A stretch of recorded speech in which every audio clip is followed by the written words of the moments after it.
আমার অভিযোগ একটাই, ওর যখন ব্যালেটের কাটিছে ফাইসটা মারিছে ওই রকম উগারও আমি ফাইসটা দেখতে চাই, ফাইসটা দেখতে চাই ওইরকম ব্যালেটটা যেন উগারও এরকম কাটে, এইটুকু আমার আবদার।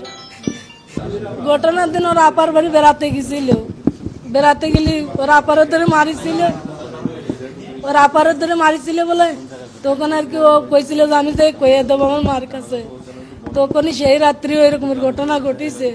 বড় মায়ের ইচ্ছা আমি তো মারি আলাদা করে থুয়ে দিছিল। পরে 11টার সময় আমার কাছে ফোন দিয়েছে যে আপনার মনি অসুস্থ। আমি যাই দেখি যে সদরে ভর্তি করছে মাগুরা দিয়ে, তুই উনি পলাইছে ওই মহিলা। দ্রুততার সঙ্গে যত দ্রুত সম্ভব ওদেরকে ফাঁসি দিতে হবে। আর একটা এখানে আর কোনো কথা নেই, কথাই একটাই। আপনি শুনছেন যে আন্টিও সেম কথাটাই বললেন যে আন্টি এভাবেই দেখতে চায়। আন্টি দেখলেন যে আসিয়া হসপিটালে আসার পর থেকে, হাসপাতালে আসার পর থেকে এই পর্যন্ত যে কি পরিমাণ, যেমন কালকে তার 4বার কার্ডিয়াক অ্যারেস্ট হয়েছে, 4 থেকে 5 বার। আজকে সকালে তার 3বার কার্ডিয়াক অ্যারেস্ট হয়েছে। তার এই কার্ডিয়াক অ্যারেস্টগুলো তো উনি তো ওখানে উপস্থিত ছিলেন, উনি ওনার মেয়ের কষ্টটা এখন একদম চোখের সামনে থেকে দেখছেন। উনি এটা মার পক্ষ থেকে এটা নেওয়া সম্ভব না।